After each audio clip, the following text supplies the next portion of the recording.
This is former TNA World Champion Raven, and you're listening to TNA Cross the Line podcast. Quote the Raven, nevermore. And don't cross the line. Or do cross the line. I'm not really sure if you're supposed to, you're not supposed to. I don't know. Whatever. You get it. TNA Wrestling. Cross the Line.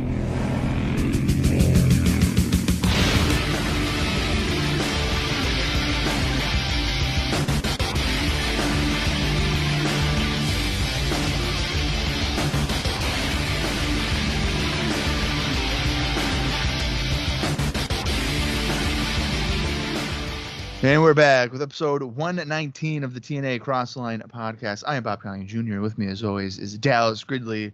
And Dallas, we are coming off of the latest weekly pay-per-view back on August 11th, where we have a new X-Division Champion Petey Williams defeating Amazing Red as they were the final two in the X-Division Gauntlet for the Gold.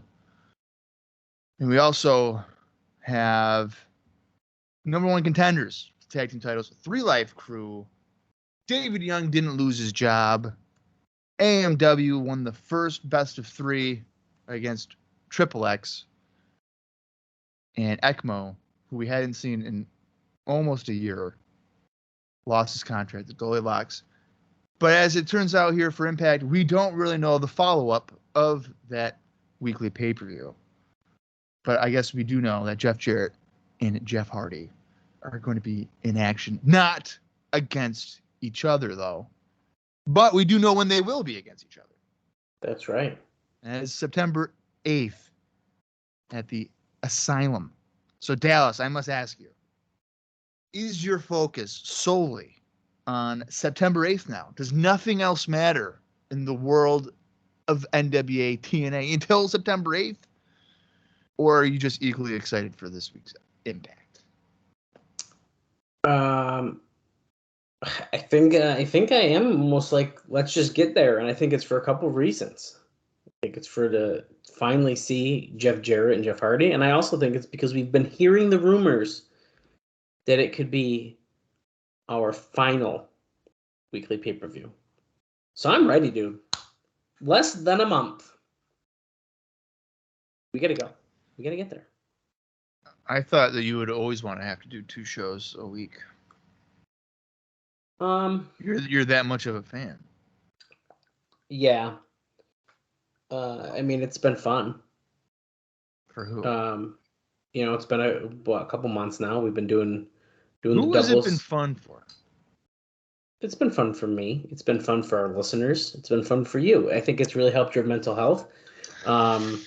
Except a couple things. Listen, we're going to be shooting right now. We are shooting at the beginning of this episode. I had to bail on my nephew's first birthday for this fucking show. You were not invited to do it. That's true. Okay, you son of a bitch. Secondly, moments before hitting the on-air button, Bob awoke from his slumber. He gets on here, and this dude is starting a jet engine behind him. Okay. I go, Bob, it's a little loud. And he's like, oh, really? Dude gets up, moves about 3 feet forward, thinks I'm lying to him, moves again. And then he gets up and he starts yelling and he like walks off screen to get a cup of water. He comes back, nearly dies. He chugs the cup of water. It's gone. No, I still have it. You do? Oh, okay. I thought you slammed that shit. No. He sat down. And he looked me in the eyes and goes, what fucking number is it? Let's go. And it was like, and then, not only that. This is all so accurate. And then, if you guys listened to our episode just 2 days ago, remember, you guys, we release episodes every Thursday and every Saturday. On our last episode, Bob goes, hey, Dallas, your microphone, it's fucking up. I'm thinking, oh my God, my microphone, it's shit in the bed. It cannot take anymore. I've been doing IcoPod, then we got the TNA podcast, and it's like, let me unplug, do this, I blow it, gotta get the dust off. I move all electronic devices away. He's like, yeah, sounds good. This dude then comes on here and admits, nah, man, it's my headphones.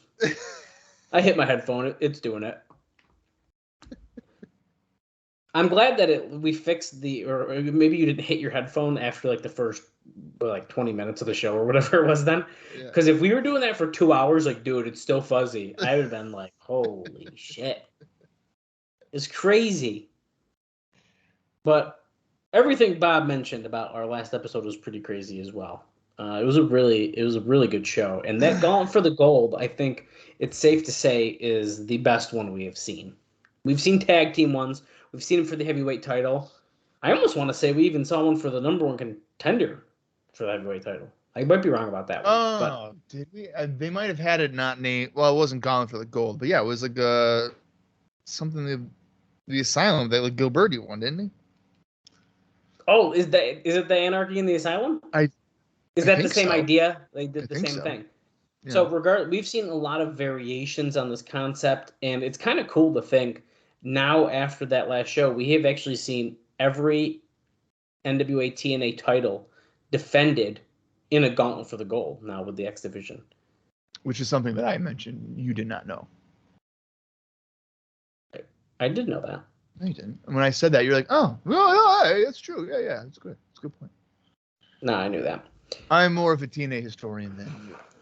It's weird that you say that, but okay. And you've watched so much that you've left birthday parties over it, and I've gone like 15 years without watching TNA. I mean, yeah, I did leave a birthday party for it, and I can't even say I regret it. I don't even talk to that person anymore. They've moved out of state.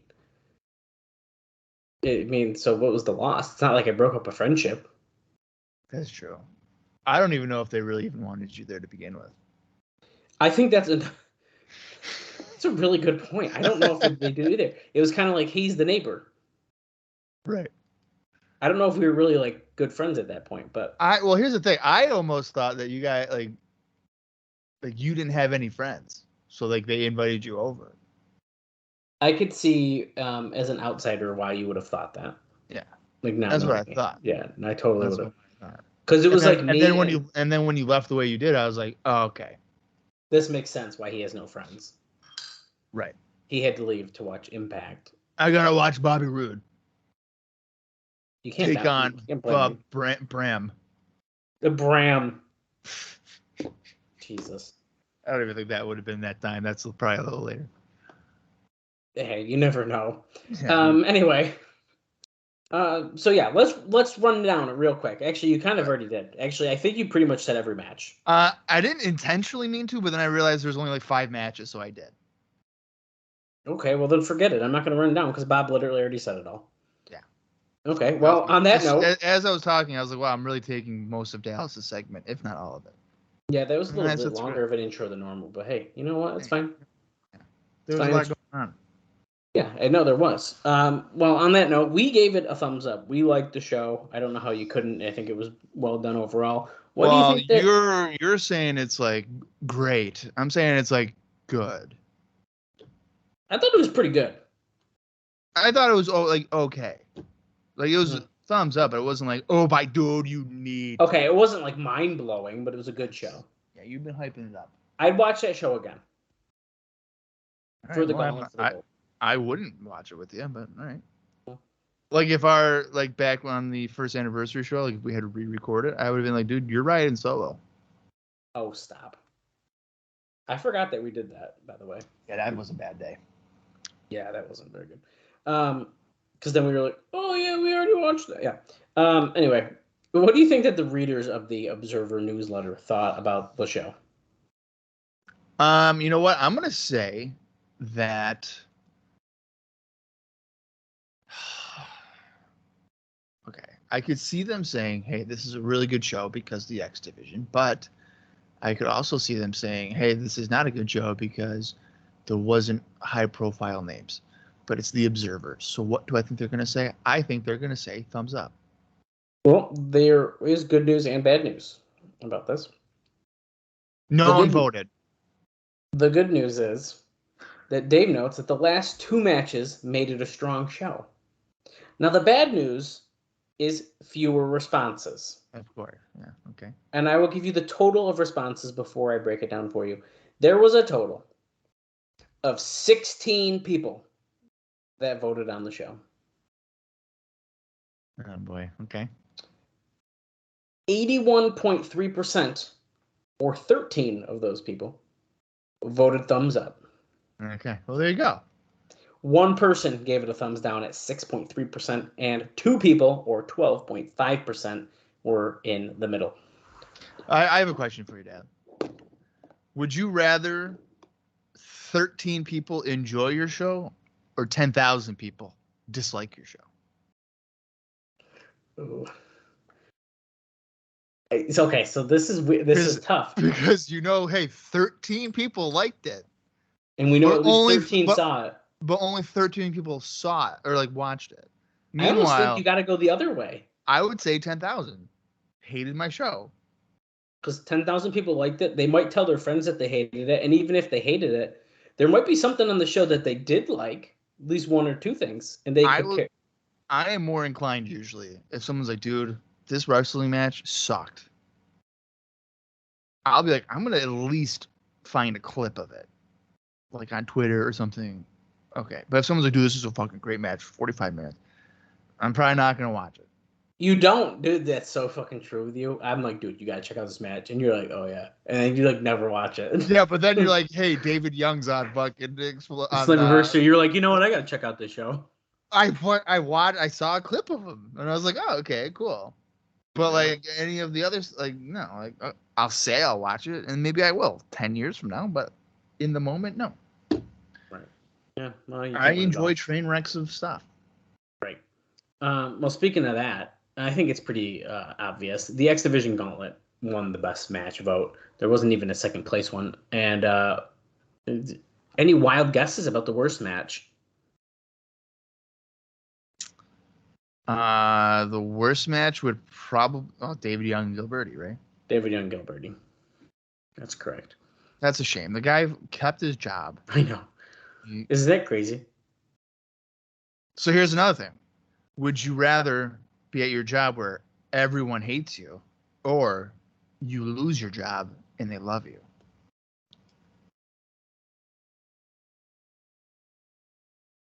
I don't know. I think they got to love me on the way out. But you don't have a job. But I don't have a job. But I'm going to go to the HCW, and I'm going to fight Mr. Spa Fitness. Oh, all right. And, dude, everything's going to be good from there. Yeah. I'm still looking. Listen. You guys need to send us a DM at Cross the Line TNA if you have any images and real images. I need proof that it is Mr. Spa Fitness from the Hawaii Championship Wrestling, or is it Honolulu Championship Wrestling? I don't know. I don't know what the HCW stands. It's from. They're in Hawaii. Okay, Mr. Spa Fitness. If you are listening, find us on Twitter at Cross the Line TNA. You can even go find us on Facebook. We're on that too, by the way. TNA Cross the Line Pod. But I need proof because I can't find it, and I need to know who this man is. Okay. You're not gonna find. I tried. I already did. I literally tried last episode. Yeah, but here's the thing. I've been able to find things pretty instantly. Yeah. When you'll message me like, hey, I can't find this, and then I find it. Well, you're going to keep looking for that. I'm going to do a quick rundown of some notes from the show. I'm going to be shooting from the hip here because I mistakenly did not highlight the good shit, so I'm just going to kind of do my best here. Dude, I think I found a clip. No, you did not. Hang on a minute. Hang on. Hanging on. Okay, Mr. Spa Fitness. No way. Okay, there's a 30-second clip. Oh my God. And I think it's this guy getting slammed is Mr. Spa. Oh my God. I'm sending you it in the chat thing. Okay, it's like 13 seconds in, so it's not very long. But the way that it's described here, it's like HCW. Big Daddy Frank, and then it's going to be Mr. Spa Fitness. I think that's... I'm trying to click it. My computer's very angry that I'm trying to watch this right now. Listen, if Bomb just found a Mr. Spa Fitness clip, listen. Dude, okay, if we found a clip, this means there is footage of matches. This means we can get a detailed bio Guys, we need to get Mr. Spa Fitness back on Cage Match. We cannot click his name. And I need it to be able to happen. Here we go. It's literally the only thing from. Oh, well, I guess it says Wrestling Hawaii, so maybe there's other matches. Oh, wait.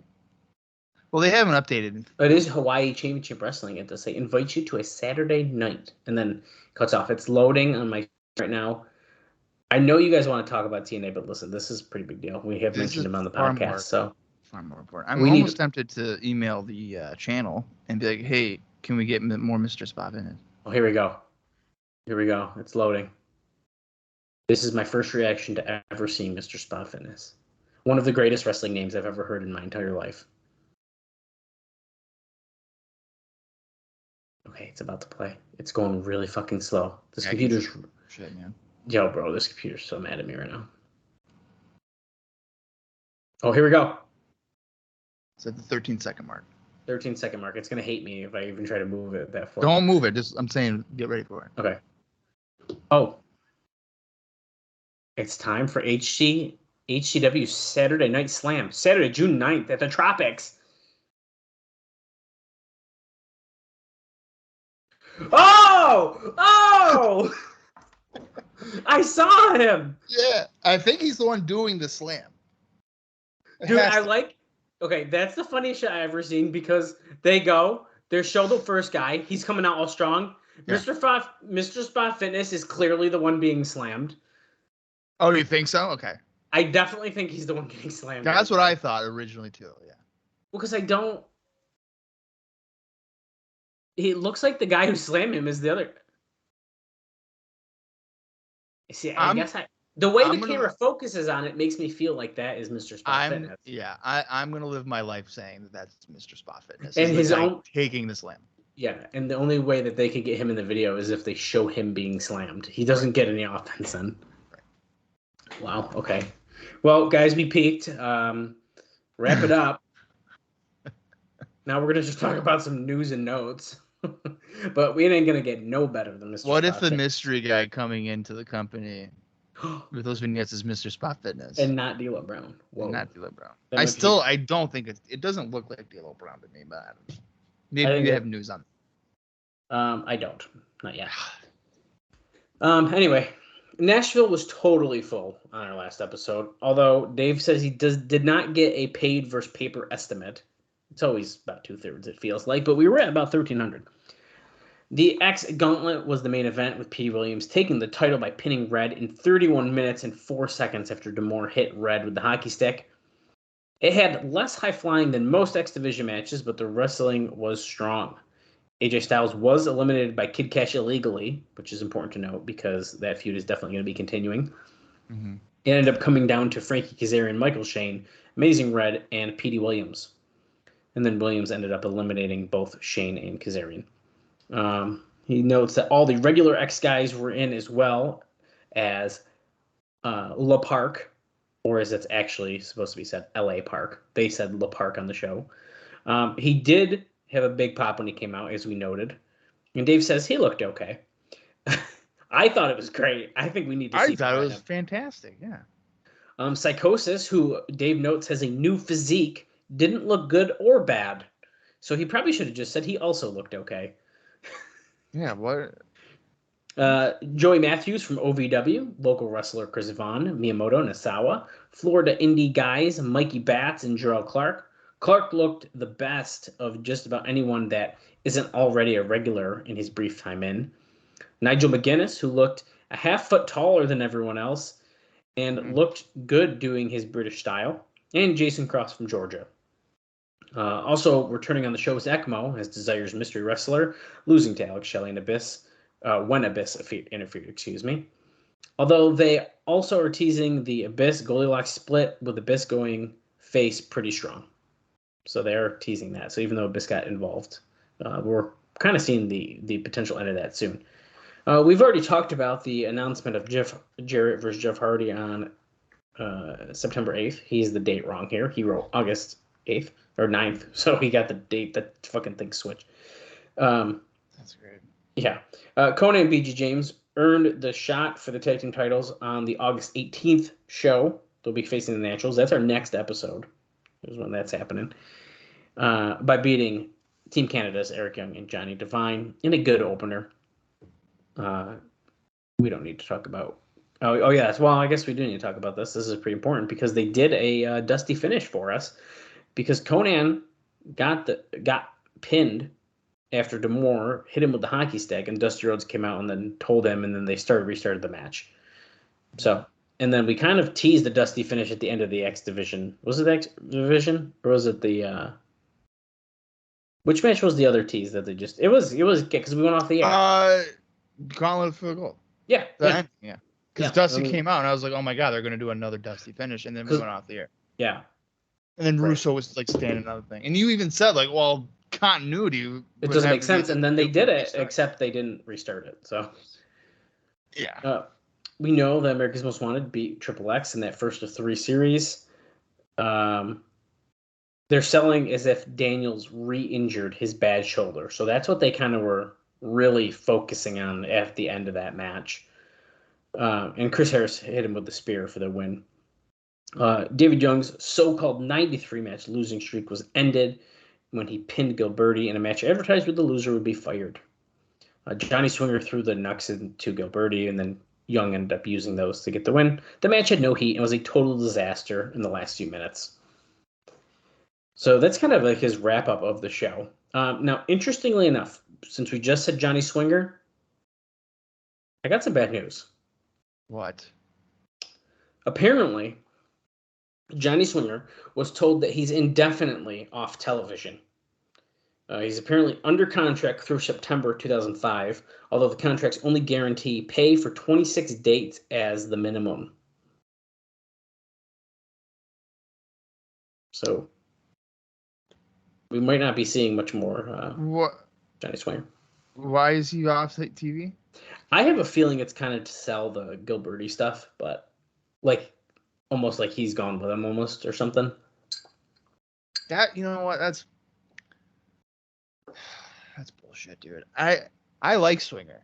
I'm surprised though that September 2005. I know he was one of the guys that signed a deal. Right. But thinking about it, there's no way that he makes it that long. Yeah, not that I'm aware of. There's no way. So they must cut that pretty short. Yeah. I want to say by August of next year, he's competing on like Sunday Night Heat. It's Johnny Parisi or whatever. Oh, there you go. And kind of in this whole story, right, I'm kind of combining this all into one. Gilberti's expected to take some time off selling his storyline firing, but he'll probably be back, Dave notes. They were unhappy about him missing the show to do the Hawaii show. So that is technically they're punishing him by firing him, they're saying. Also, there is a realization that the Irish Pat Kenny idea was a flop. You don't say. And they're talking about repackaging him. And Dave even says they made a big mistake breaking him and Johnny Swinger up since both have floundered since the split. Absolutely. That's weird. I wonder who else had that idea. I think that was an instance of where, I don't know necessarily if it's Russo, but since he's kind of leading the creative, I'll blame Russo. Where it was a matter of doing a turn just to do a turn for the swerve of it. Well, I think, didn't Pat Kenny kind of confirm that or was it on Twitter? Where he was like, or was it, he was more talking Jarrett? I can't remember which one. But he basically was like, he was promised this big push and it didn't happen. So, yeah. And once again, kind of all involved in this, Vito. He was hugging people backstage on August 11th saying goodbye. When he was asked if he was fired or quitting, he responded with, "I'm not wanted here and I know that. My time is about over." And there's also another note about Vito because, so there's, just for full transparency, there's 2 Observer newsletters that we're going to be covering today, just the way it spans. It's kind of interesting. Mm-hmm. But Vito, who was saying his goodbyes recently here, he's said to be booked on the August 18th show. So he was saying his goodbyes, but then it has now come out that, well, he might be actually booked for our next pay-per-view. Well, I mean, yeah. I mean, he's aware that he's not wanted, and I kind of respect him for leaving, knowing like I'm not going to stay here if I'm not wanted. Yeah, So, like I'm just going to leave. That's so fair. I can respect that. Yeah. Why not? Let's see. Jeff Hardy apparently hasn't been late in a few weeks. Alvarez tells us, which is apparently huge news. He says. I was just going to say, like that's news. Is that he's shown up to work on time? It's literally the sentence. Jeff Hardy apparently hasn't been late in a few weeks. That's like what it says. Wow. But he has been a late lot, so I wanted to mention that he isn't. That's great. It's so silly. Apparently, the wrestlers were very upset with the booking of the Battle Royal this last week, since they all were told they were told the order of entry and the order of elimination. So there's apparently a lot of confusion going on. And it seems that a bunch of guys wanted to do high spots but couldn't figure out how to work them in without the direction of the road agents. So that's a note from Alvarez. That's his only note specific to the show that we just watched. The iMPACT episode from August 6th, so last week's episode, drew a 0.29 rating. So not bad. Once again, it's pretty good for what we're doing. I mean, we were staying very consistent, which is good stuff. Okay, this is a big one. Regarding last week's story on all the changes that have been coming, the company has not officially released any information confirming it, but most of the wrestlers are aware of it, but have not been told officially. And this is about the end of the weekly shows. So we're guessing, Dave says here, we're guessing part of it is not wanting the fans in Nashville aware that they are leaving.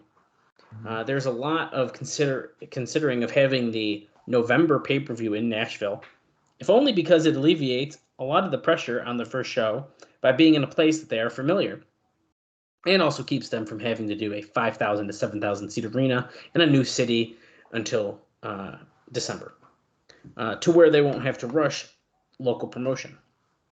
The TV production people in Nashville have been told that September 8th is their last Wednesday night date, and as best we can tell, they are the only ones given official word. Well, I want to point out that I believe I had said they probably don't want to tell or announce it because maybe the people in Nashville wouldn't come to the shows. Yeah, we did talk about that. I mean, I don't know. I think I'd still go, but I think it's different if it's like, hey, we're going out of business, come to the shows. But if it's like, hey, we're leaving you guys because like Orlando's better. Okay, that's fair. Then I'd probably be like, well, then screw you. I ain't going. No, that's a good point, I guess. On another kind of positive, though, Jeff Jarrett had another meeting with Fox Sports Net about getting the Sunday time slot, but nothing was official. But they were positive to him about the show.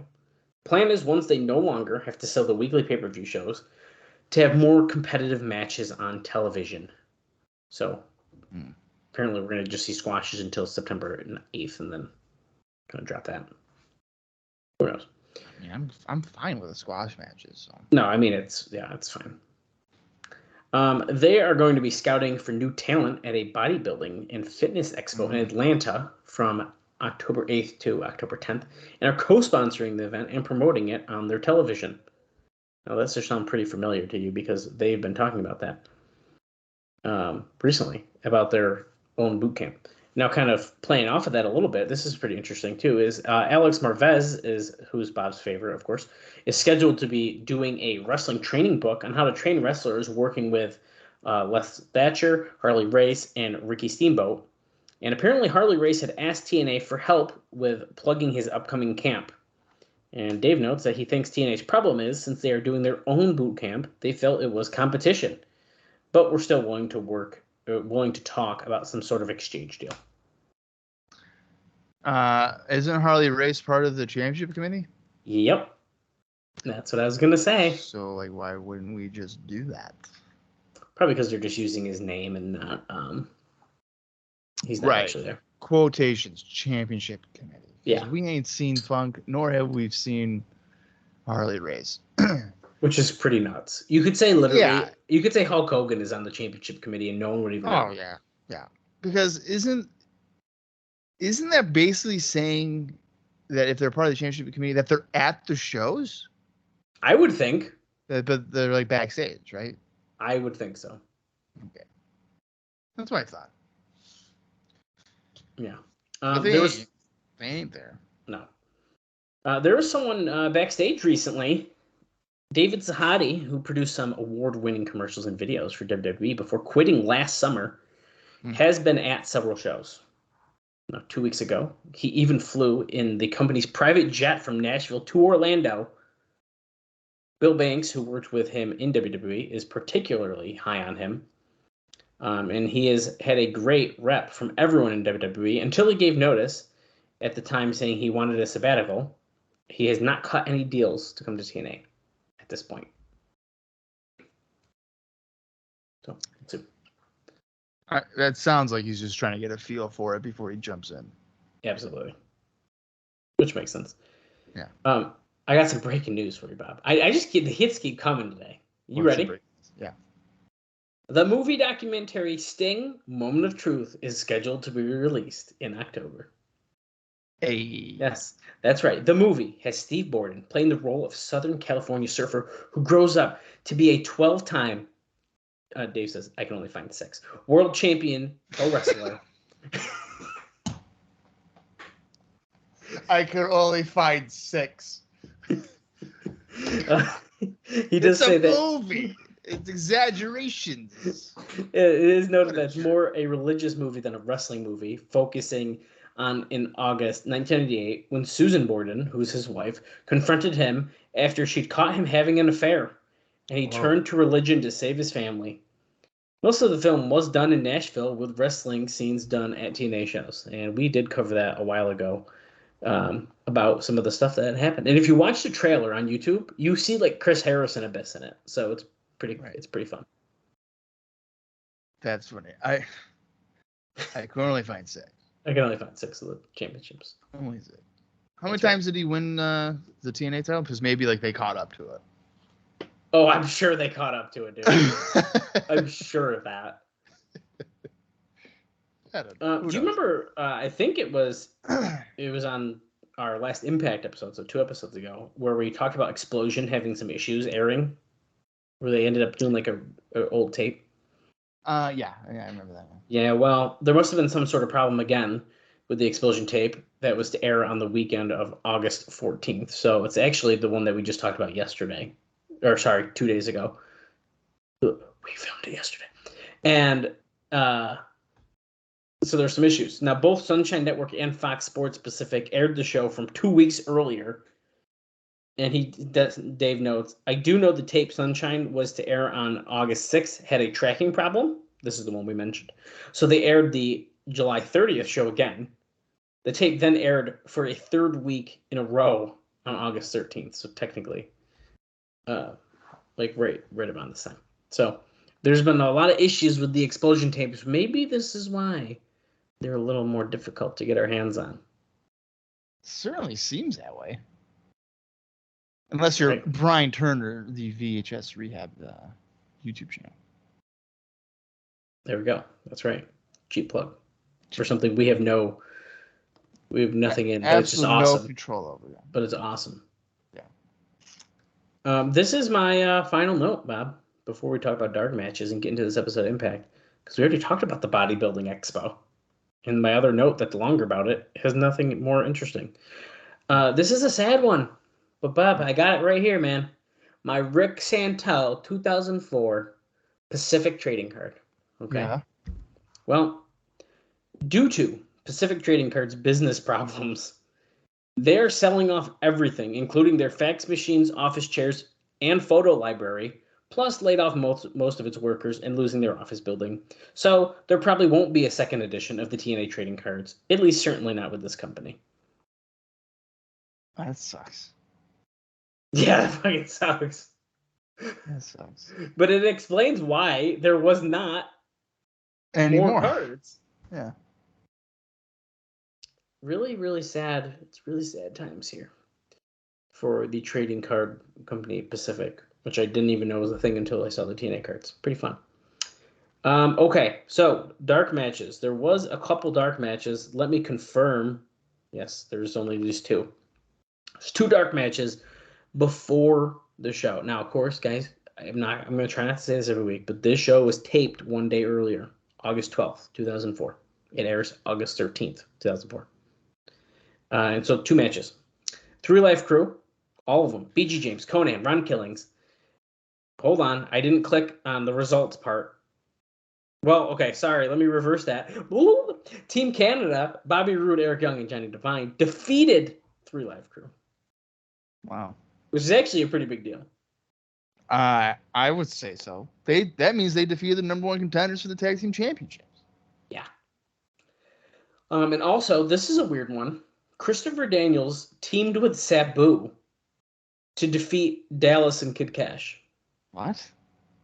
Yeah. Something must have happened to Skipper, I'm assuming. Which is also That's a bizarre thing.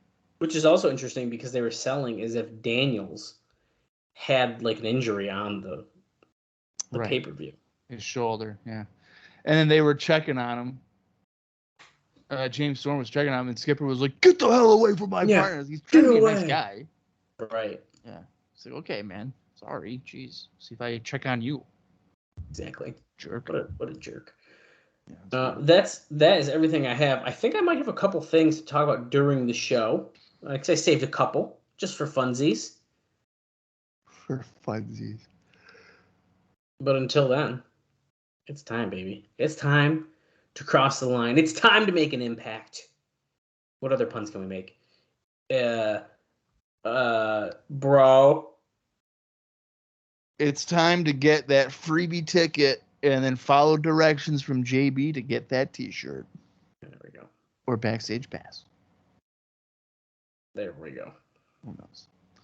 All right, well, it's time then. Let's watch the August 13th, 2004 edition of Impact that aired on Fox Sports Net.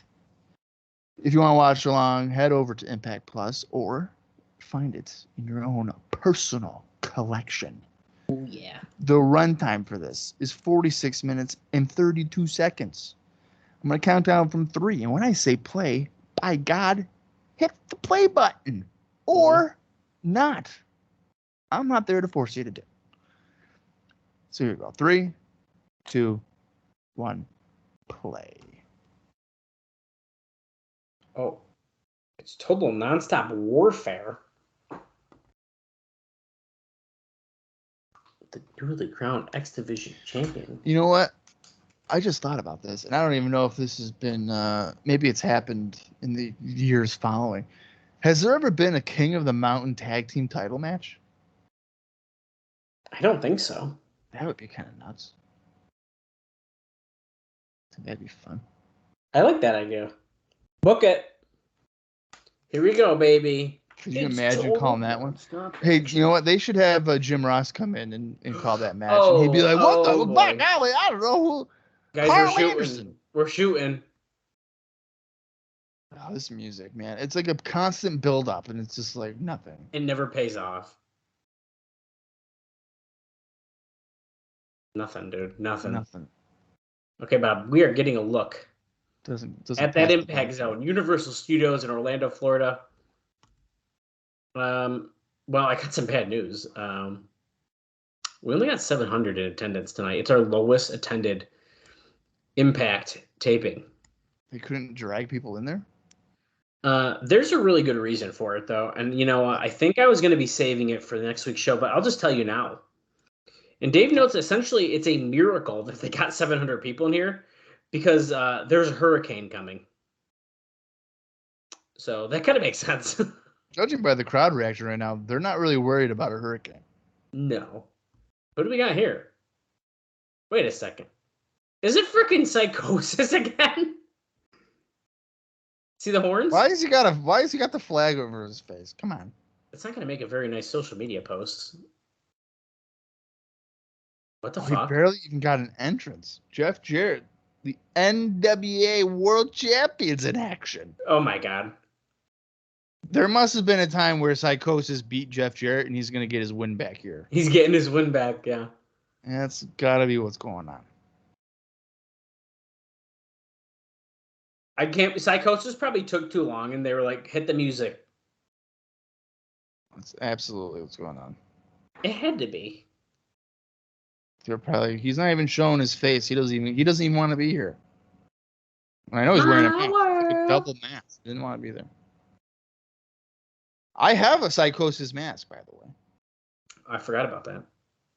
It's one of my favorite masks. Oh, Jesus. Jeff Former Jarrett WCW Cruiserweight Champion, taking on the NWA World Heavyweight Champion. They're making sure you know that. Jeff Jarrett pulling a Chris Jericho 98. Oh, all right, he took off his belt.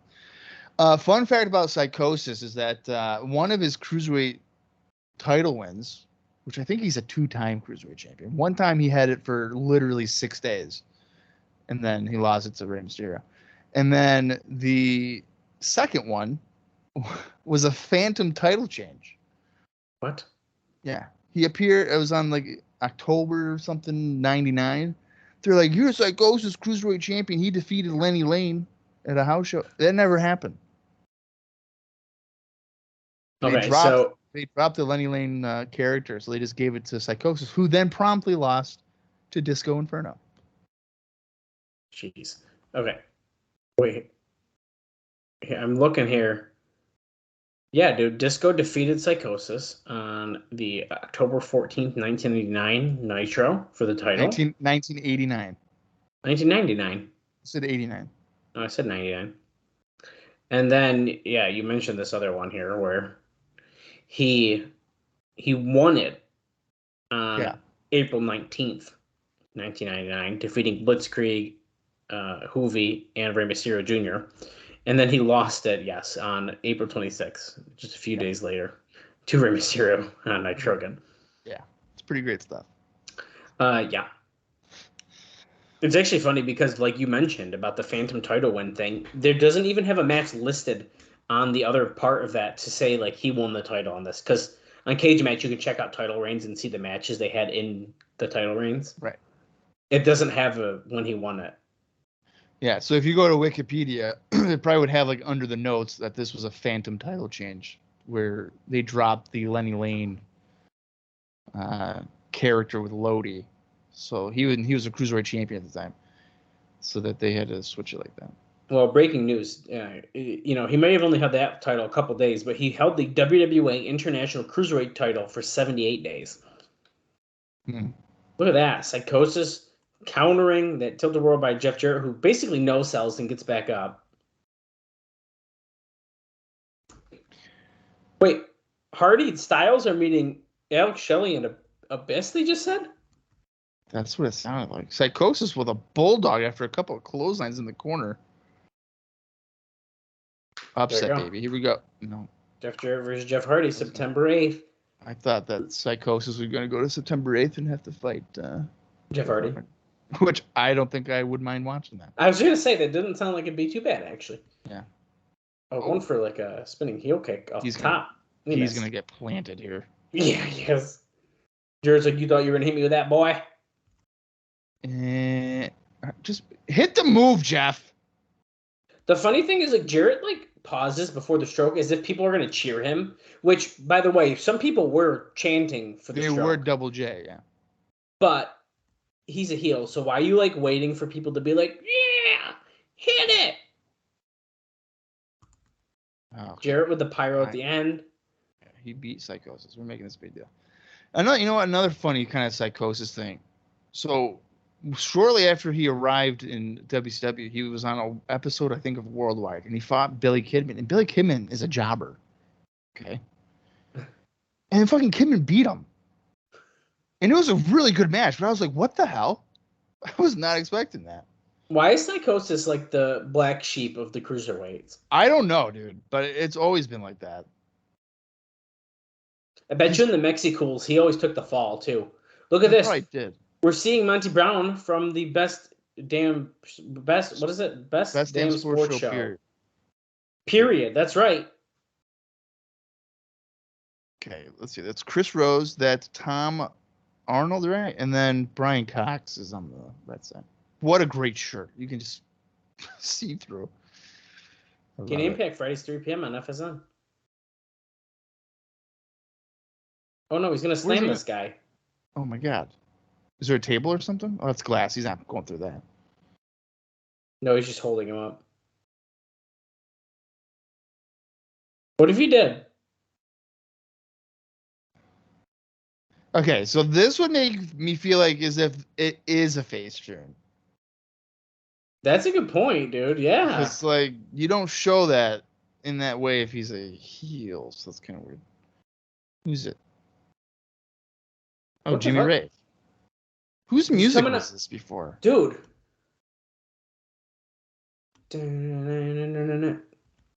Holy crap, dude. Whose music is that?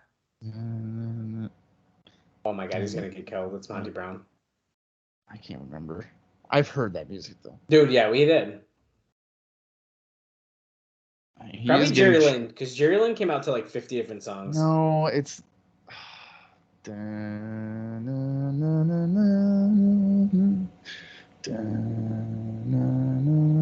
Oh my fucking god.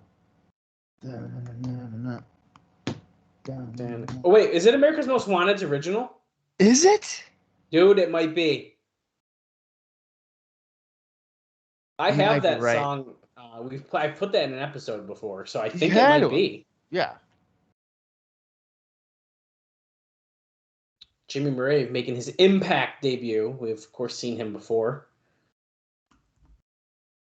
It's maybe I don't know, man. It's somebody because we've heard it. I'm almost positive it's America's Most Wanted before we find the defendant's guilty song.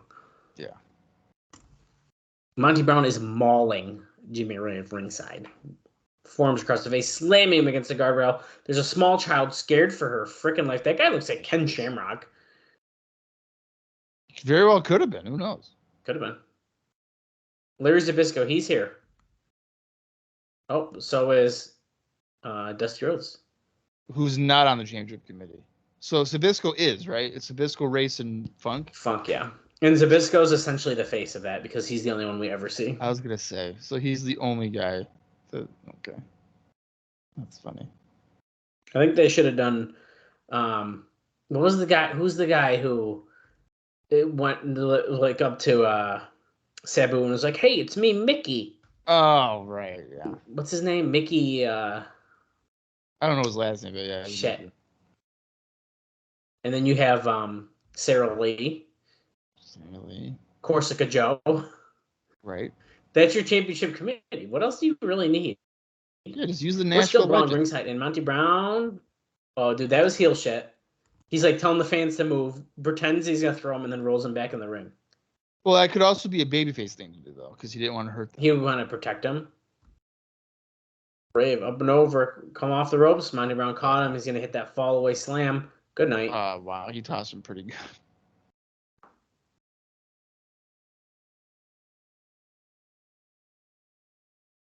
Oh, short arm closing. Well, look at this. Chris Sabin, and I'm seeing at the bottom of the screen here, is Chris Sabin gets a shot at the X-Division title. Against Petey? Petey on our pay-per-view. It just said at the bottom of the screen. Well, that should be good. Holy shit. The pounce. That cooked him. Period. Jeez. Good night. I think Jimmy Rave was either is at this point or soon to be like doing his embassy run in Ring of Honor, which was really, really good stuff. Getting toilet paper thrown at him. That's good shit.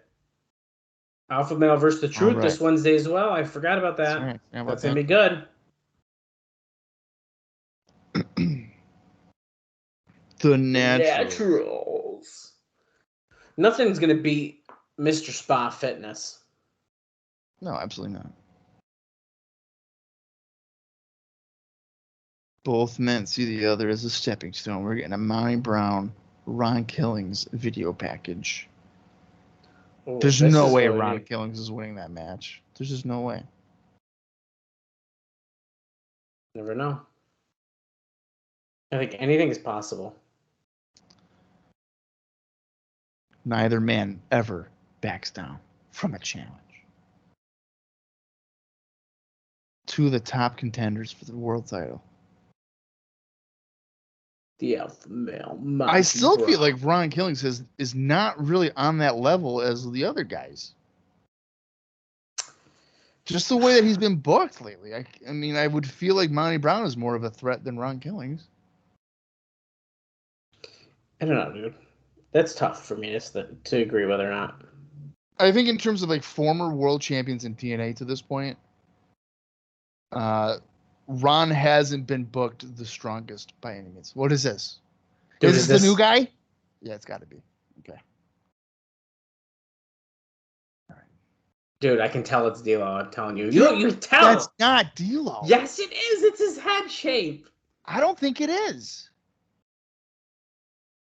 See, this part, they cover it. See, the end part, they cover it up. They're smart. They realize he's got a pointy head. I don't. The problem is, I don't know if we're ever going to find out. Joe Clark and Mikey Batts. Turning into be one of the most frustrating things ever. You know what we got to do? We got to make a GIF of that. And then tag Jeff and Conrad and get a fucking answer. I'll just take D'Lo and be like, bro, is this you? Or D'Lo. Maybe D'Lo would know. Oh, the Naturals. The Naturals looking pretty good with those tag straps around their waists. Oh, that guy tried to basically trip Chase Stevens by grabbing his knee, but he missed. What a jerk.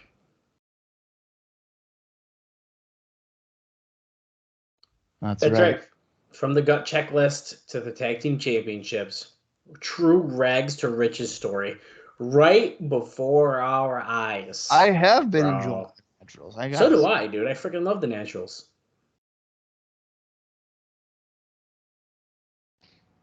And they are like, arguably homegrown talent. Andy Douglas forgot that he had to have a confrontation with the referee. So he did.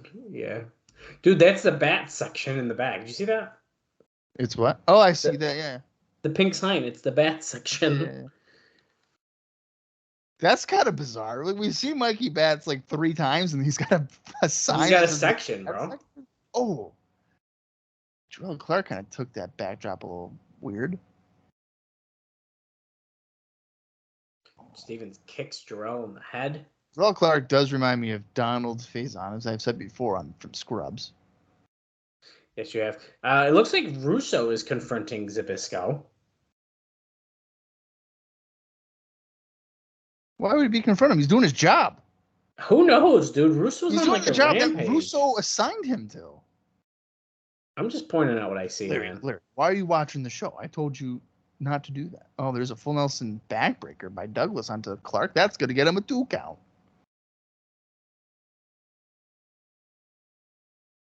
Joel Clark is 28. I thought he was younger than that. Dude, what? You could have told me he's 19, and I'd say, oh okay. Yeah. Just I'm even really surprised by that. And he's a 7-year pro. I thought he was like a rookie. Whoa, that's freaking nuts. I really didn't know that. TNA with the knowledge of professor. Dude, that's why he's the best. Well, that's right, dude. Raven and Sabu in the Hangman's Horror match.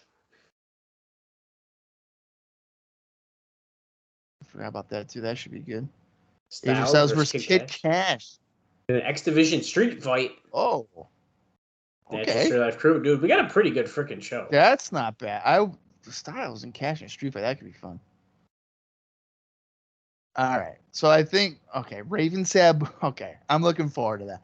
Raven and Sabu in a Hangman's Horror match. Mm-hmm. Petey Williams, Chris Sabin. AMW Triple X in match 2. Uh-oh, Natural Disaster. No, wait, 3 Live Crews here. Joel Clark with a kick.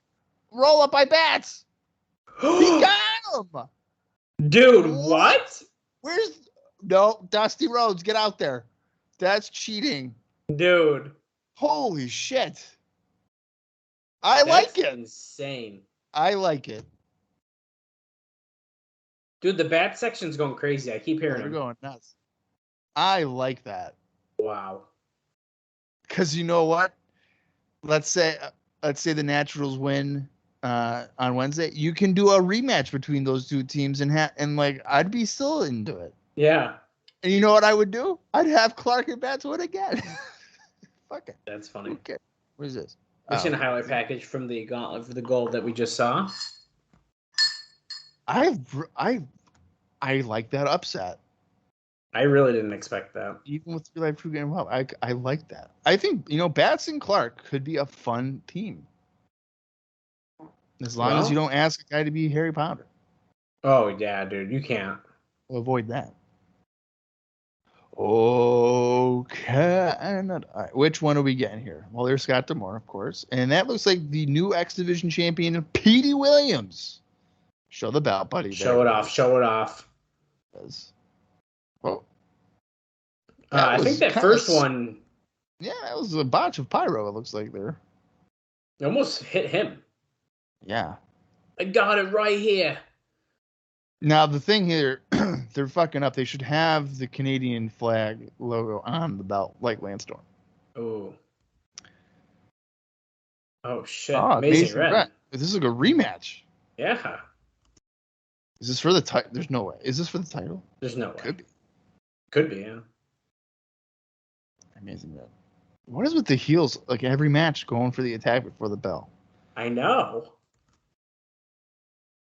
Oh, it's non-title. Okay. So Red could win. It's official, non-title. Forearm in the corner by Red. Oh shit, dude! He's taking that buckle, fucking banging him, dude.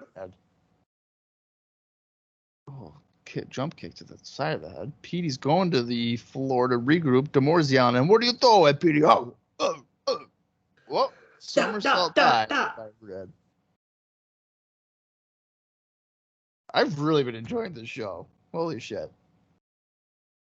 We got Psicosis. Jeff Jarrett got his win back. Monty Brown. Psicosis. Yeah.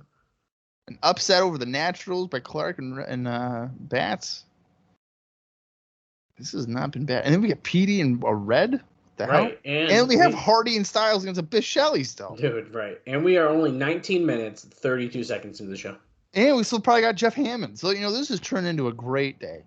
Yeah, dude. Shout out to friend of the show, Jeff Hammond, giving us some retweets over on the our Twitter page. He does follow us. We're good friends. Yeah. Yeah, we don't talk to any of these guys because we're not marks. No, we're just friends. That's it. Just friends. Right. We should ask him some NASCAR questions. I don't know anything about NASCAR, Bob. I don't either. Hey, how's it like driving fast in a circle? Do you have air conditioning in your car, or do you not use it? Do you need GPS? Oh my god!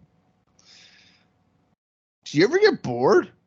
You're just sitting there, dude. They gotta get bored, right? Do you drive in your personal time? Because you're in that car for a while. I figured you probably don't want to do that. That's a really good point too. High knee by Petey Williams. Amazing Red gets a snap there, and then a nice drop kick to the back. I kind of feel like if a NASCAR guy ever got pulled over for speeding, the officer should just be like, I understand. And just let them go. Yeah. Oh, he just Red down. His do-rag fell off. It slipped off. Yeah, it did. And so did something else. Or is it double? Oh, because he had the bandana on it, too. Yeah, it's like a double thing. So now we have the awkward hair of Amazing Red. Amazing Red's hair doesn't get cool until about, 2011 or so? And even then, it's just shaved. With the mohawk, yeah. That's the mohawk.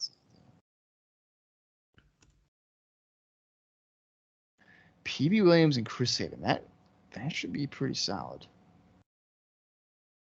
It's a hell of a first challenger, too. A former champion. Oh, yeah. Dude, that's a huge one. Irish whip gets the boot up, though. Red, it goes up to the middle rope. Ooh, swinging STO, I guess, right? Yeah, flatliner. Williams down. We're under 7 minutes left in this match. Are we going to hit the time limit draw? Is Larry Zbyszko going to have to chime in and pick a winner? I don't know. Enziguri by Red. He should have. And swipes the foot. Oh, he's going for Red Star Press. He doesn't get all of it. Oh, I thought he was going to pin him. I'm all for upsets, dude. Let's go. Well, dude, what a great thing to shut up people who are like, "There's just squash matches." Like that was a fucking. No one saw that coming. I know like we do get several squash matches, but we do. I feel like usually get at least 2 competitive matches, and usually it's X Division, but that's fine. Yeah, I've noticed it too. The Canadian Destroyer was just countered. Red kind of just dropped him down. He went for cover, got a 2 count.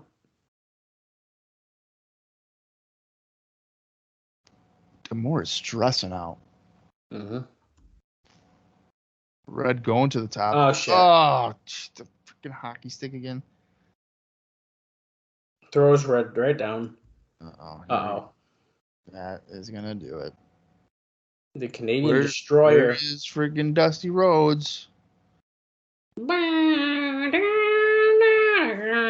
Cheating victory for Team Canada. That's right. Team Canada with the win. Give that man his title. Scott D'Amore holding it up for him. Hey, give it back to him. He's the champion. Oh. Bro. No, bro. Reverse bro, decision, you serious? bro. You can't swerve these fans like that, bro. Come on, man. D'Amore, how many times do I gotta tell you? There's cameras out here, so I gotta go and reverse decision, bro. Yeah, come on, Scott D'Amore. Deep dish is not pizza. We all know that, bro. Okay, it's gotta be that thin New York crust, bro. Okay. He's seen just about enough of what he's gonna take from him. Here's the way it's gonna go from here on in. Not out, here on in. Oh, he's gonna coach the boys from the back. Every time they wrestle, he is barred from ringside. How long do we think that's gonna last? I'm gonna say 0. I'm gonna say 0 shows. Well, actually, I could see someone else saying, "You know what? You can go back out there." Who, Dusty? Dusty, or who knows? Dude, championship committee.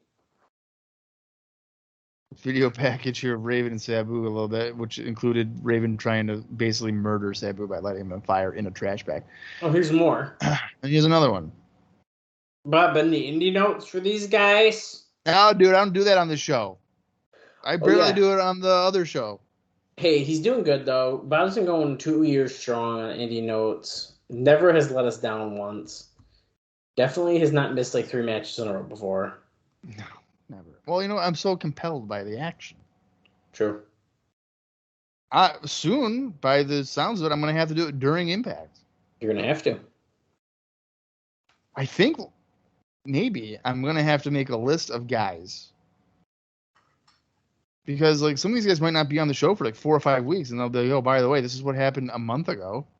I think that's something we'll have to talk about, because I feel like at least regulars. I feel like we want to keep up on them anyway. Yeah. Like, I probably. What is this guy? Todd Sexton. We've heard this guy's name before on Explosion. Does he not have eyebrows? No. Oh shit! He's fighting Raven. Well, if he did have eyebrows, they're going to be gone after this match because Raven's coming out. Oh, he got good pyro. His forehead's all taped up because he's a bleeder. Not Raven. I kind of like this look for Raven. The taped up. He's got the eye makeup. He just looks miserable. Dude. I don't want to be here. Well, who's it? Is it Bischoff who has always said how fucking miserable Raven looks, and yeah. Like Bischoff hates Raven, I think. Well, I don't think he hates him. He didn't understand the character. Because he's like, I'm Raven. Like, I feel like that's how he. Well, here's the thing, though. He essentially the Raven character, at least in WCW, and I guess you could even say really ECW, is like a whiny rich kid. Summer camps or whatever. And then in WCW, they do kind of hype up the fact that like his mom had a mansion or whatever. Oh. So he's like a spoiled rich kid who just like hates his life. There you go. So. Now I think this is a different version. Oh, I'm sure it's evolved and it's different. Oh yeah. Now he's like fucking deranged. This Raven is like he was in a fucking mental asylum. Yeah. He just hit a clothesline on Todd Sexton. Now he's got him in a camel clutch as he's wrenching his face. Doing like a Britt Baker. Pulling the cheeks. Don't for Raven effect. You beat him already? Long on, fall, Todd. hard landing, or something. What does it say? Quick fall, hard landing. Hard landing. Well, I think you hear me knocking. I think I'm coming in. Raven wins. Brother. You know what? Possession's 9/10 of the law. Dude, once again, we kind of just talked about this on last episode because it was yesterday. But hey, the lights are out. It's going out. That but I was watching Against All Odds, and one of the announcers says that. Well, didn't you know 9/10 possessions, 9/10 of the law? I was like, man, are they saying that because Raven is on the show? And look at this. Lights go on, and Sabu is on top of Raven. He's got the dog collar on his neck, and he's about to attach it on. Oh, no, he's choking Raven with it. Oh, and now he's got it wrapped around. Are they saying the Hangman's Horror is essentially a dog collar match? I was wondering. I was just thinking that because the one that he had with Vampiro was not a dog collar match. No, they had the straps on the ropes. You had to tie your opponent to him and then throw him over the rope. Oh, and throw him over it, yeah. Raven's like, yeah, dude, I want to fight you, but I'm going to back up on the aisleway and get away from you. Wow. I gave my word. My word! I shook his hand, man. I love it. He's so fucking fired up. Oh, man. Oh, my. All right. We get it with the Raven Sab. This is literally the third video package for this match. It might, yeah. I was going to say, it could even be the fourth, but no, I think you're right. It's at least three. At least. We get it. I think you hear me knocking. I think I'm coming in.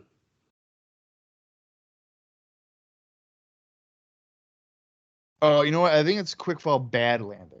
Not hard landing. Quick fall, bad landing. Yes. Or short trip, bad landing. I think it's maybe short trip.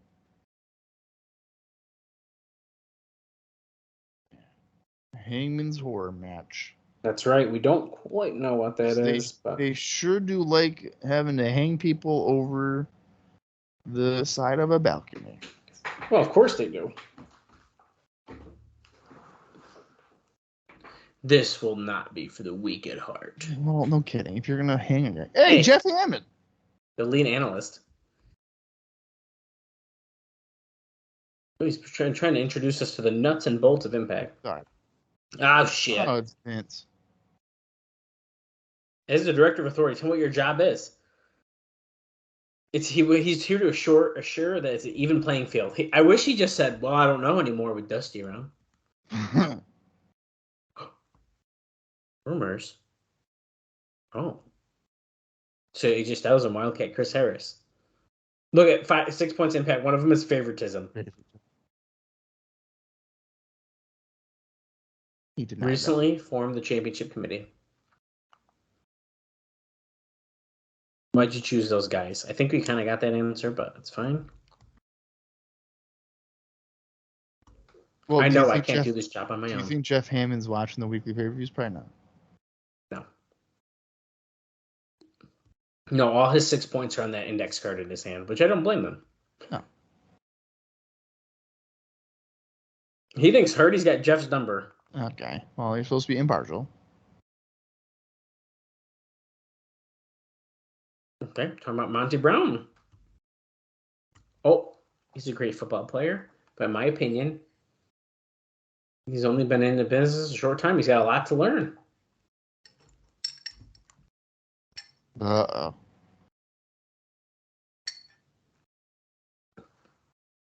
Okay, as long as I'm DOA, there will be a place for Dusty Rhodes.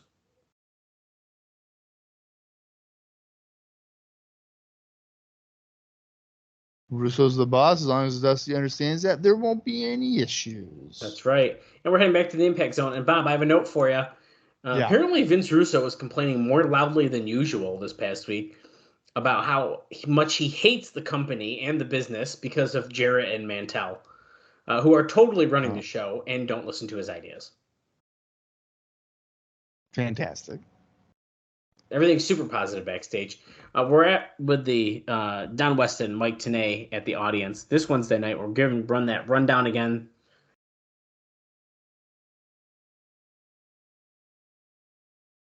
Chris Sabin, Petey Williams, round 2, America's Most Wanted against Christopher Daniels in primetime of Triple X.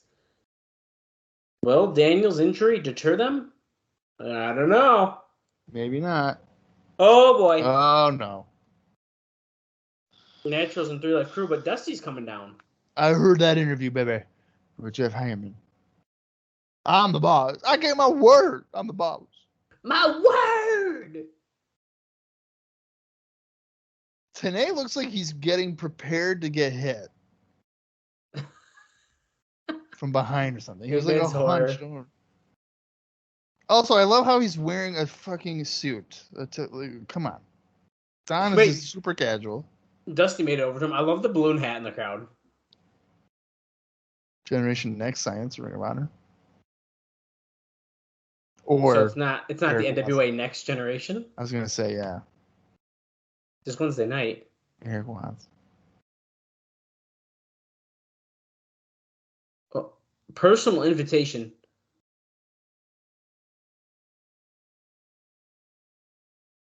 Wait.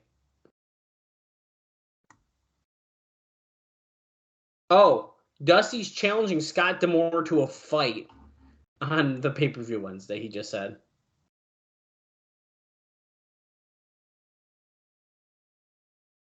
So, wait, Bob, okay.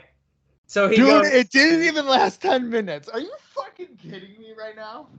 Dude, Dusty says, okay, Scott D'Amore, you can be ringside, but I'm going to be ringside as well. Dude, I told you Dusty was going to change it. Oh, my God. It didn't even last 10 minutes. Love it.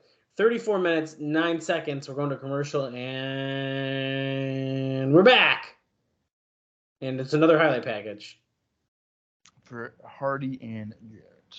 At 12 minutes, 11 seconds. That cracks me up. It didn't even last 10. Too funny, dude. Good Lord.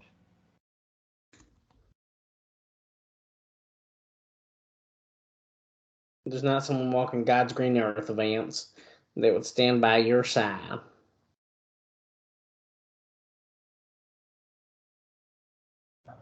Modest to the top, to the top. Come on, Vance.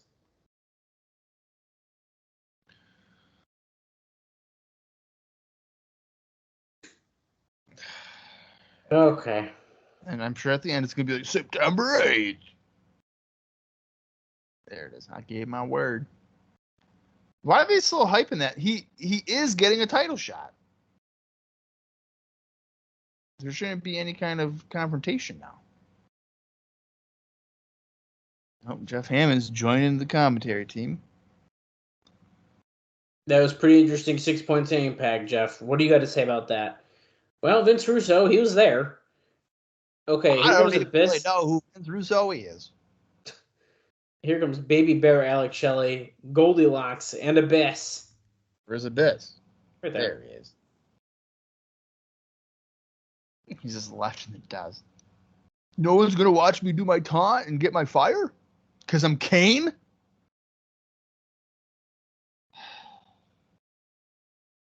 All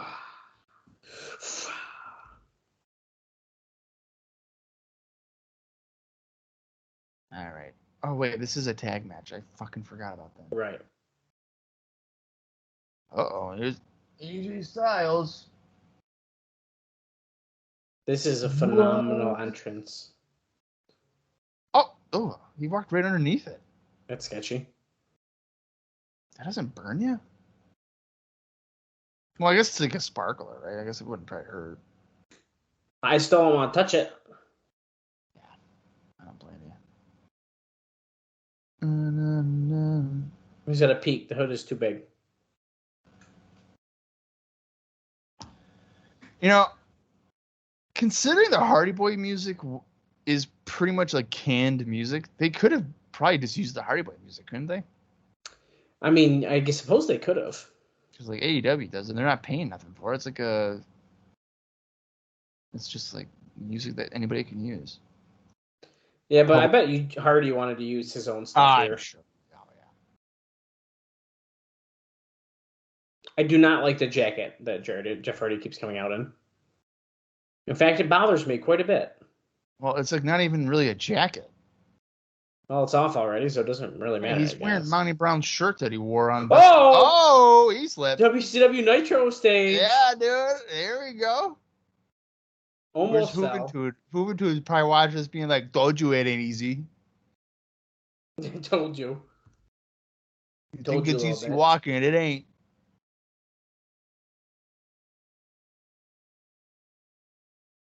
Now, guys, Jeff Hardy was not late.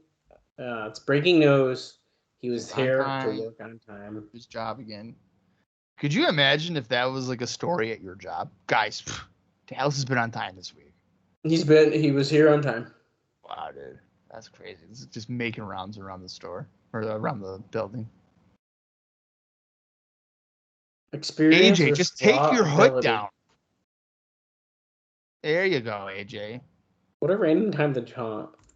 He was like peeking through, like he had to lift his head up. It's like, dude, just take your hood off. Okay, guys, the bell has rung.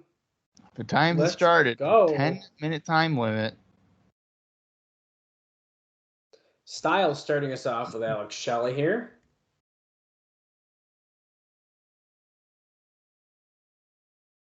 XR fears intelligence? I don't know what that means. Studio 21 fears no one. That's true. Look at these arm locks and he's wrenching it. Favorite way to start a match. I'm starting to wonder if it's an AJ Styles way to start the match because I feel like every time we're like, oh yeah, they're doing that, Styles is always involved. Oh my God! Drops. Look at me! I did that. That was me. That's basically how it's done. Who did that? I did. See how good that was? Here's Abyss. Now Styles and Abyss here have had some really great matches in the past, and soon they will have some really great matches. Potentially at Lockdown 2005. I knew in a number one contender match, not for the title. I knew you were going to do that. Oh, Goldy Locks grabbing Styles' foot. Uh-oh. Abyss missing a clothesline pretty badly. Slide through. AJ goes to the floor, and then he's going to kiss Goldy Lock. Nope. Oh. Alex Shelley made it look like as if he wanted to hug him. Yeah, I did. Oh, Abyss pulls Styles up by the head, and Styles drops him over the top there. Hangs his neck. You know what? AJ probably wasn't going to kiss Goldy Locks because that would be adultery. Dude! Poetry in motion. Hardy Boys. Tag team partner style. AJ Styles taking the place of Matt Hardy. I like Matt Hardy better. And there goes really? Shelley. No. I was going to say. And then no one does. Oh, crossbody by Hardy. And Styles, I think, did some kind of dive as well. Yeah, he dived onto Shelley too. My favorite thing about Matt Hardy is, in my days of watching Sunday Night Heat 2000, if Matt Hardy had a singles match and the Hardy's Boy music would play, the fans would go nuts, thinking it was maybe Jeff. But then Matt would come out, and they'd be like, ugh. That's really funny. Styles was going for a springboard flying forearm, and Abyss caught him, and now he's going for a choke slam. And no, look at this. Styles kind of popped up. Maybe it's a power bomb. And no, Styles breaks out of that. Similar to when Jim Neidhart would come out instead of Bret Hart, and the fans would be devastated. Nice press slam, dropping AJ to the mat. Chest first.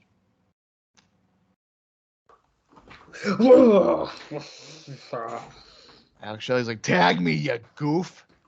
You goof. Yeah, masked goof. And then Abyss is like, okay. And he does it. Is Shelley like similar to like in school? Like Abyss would be the big bully, and then like Shelley's the guy that like puts him down, and he's like, okay, I'll go ahead. Yeah, that's definitely what it is. Goldy Locks chanting, come on, Alex. I'm gonna guess that the final, if it's confirmed, the final Asylum show, I think a lot of things are going to get blown off, and I think Abyss will turn on Shelley there. Ooh. That's what I'm thinking.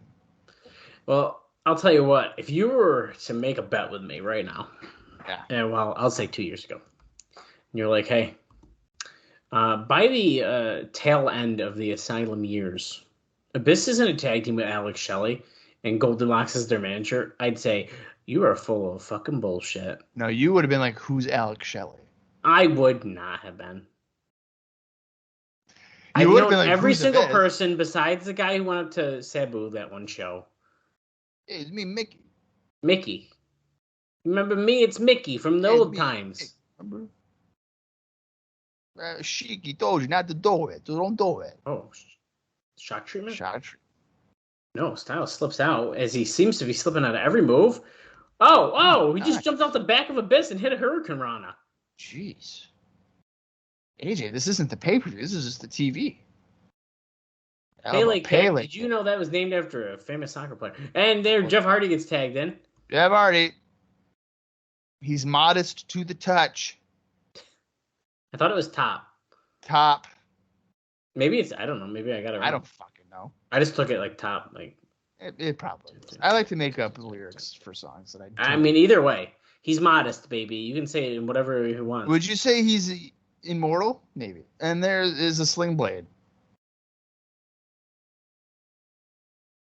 Jeff Hardy he's exhausted. He can't be doing this right now. He's got a He's like, towel hanging out his back. Oh my God, whisper in the wind.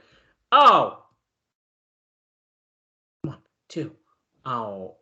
Oh, look at Biz went for a splash to bring it up. Hardy moved. He splashed Shelley. He's like, oh shit, Goldy Locks is gonna fucking burn me with a cigarette. Oh, flying forearm by Styles to knock Abyss down. Shelley's in position. Swanton. That's gotta be it. 1, 2, 3. There you go. All right, that was not a bad match. No. I feel like there should have been more hype for AJ and Jeff Hardy teaming up for the first time. Yeah, I think so too. Oh boy. Okay, guys, like a villain in a fucking movie. Dude. With his It's damn so jacket. good. And he's got his bodyguard Dallas. Oh, they're having a street fight. I was gonna say maybe we'll get Kid Cash and Dallas against these two. That could be fun. Maybe that's one of our next steps. Could be. Jeff Hardy doing some jumping jacks. I don't know why he's doing that. Right now.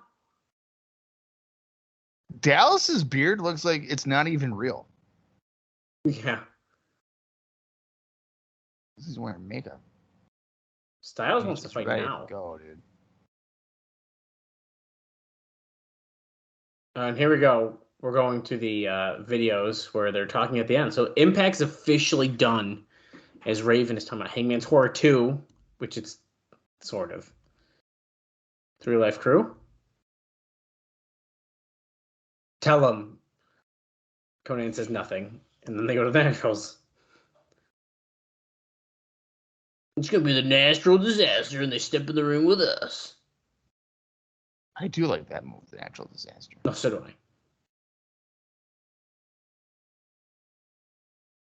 He's always got to yell.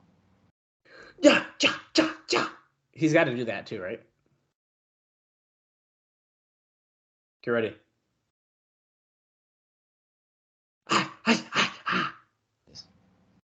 Kid Cash in Dallas.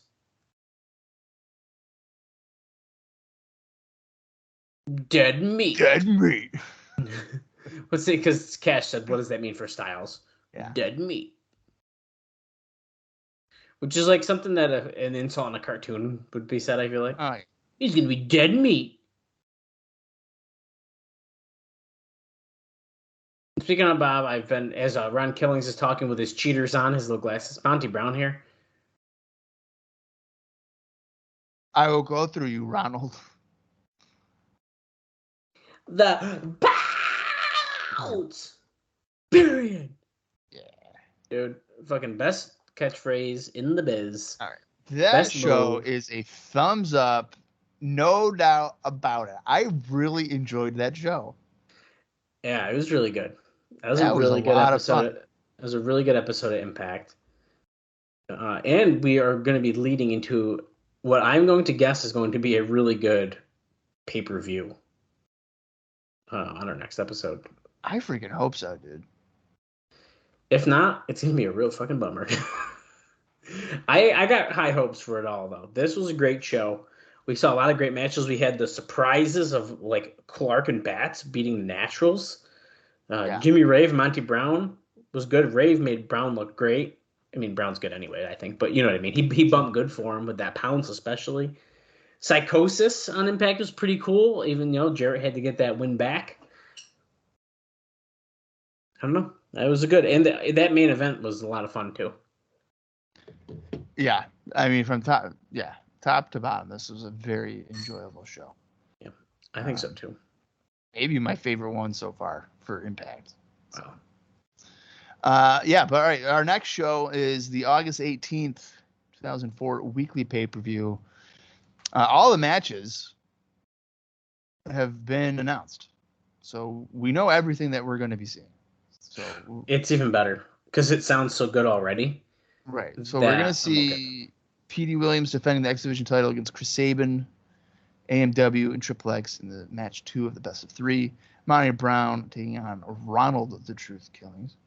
Tag team titles, Naturals defending against 3 Life Crew. A street fight between Kid Cash and AJ Styles. And, of course, Hangman's Horde 2, Raven and Sabu. That's a freaking card, man. That's so good. That might be a show that I would buy. We'll find out next week if Bob did buy it and then fell asleep during the first 10 minutes. No, I don't think I bought this show. Oh, okay. Never mind. I don't think I bought any more of the weekly pay-per-views. Which is a shame because they're starting to get pretty freaking good. Yeah. I would say you're right about that. Mm-hmm. All right, Dallas, you got anything else for this episode of Impact? I don't think I do, man. I think that wraps it up. That was a lot of fun. I cannot wait to watch the next pay-per-view and keep going on Impact. And who knows, before we know it, September 8th will be here, and I think anything is possible. Who knows what's going to happen on September 8th? Who knows? Yeah, maybe it will be the end of the TNA Crossline podcast. Oh, wow. What a great time to just end it. End it right at the Asylum years. I mean, we did pretty good. But we haven't even got to the real good shit yet, so I don't think we can do it just yet. No. We still got a bit to go. All right, join us for our next episode. We're back at the Asylum. Until then, for Dallas Gridley, I am Bob Colling Jr., and this has been the TNA Cross the Line podcast.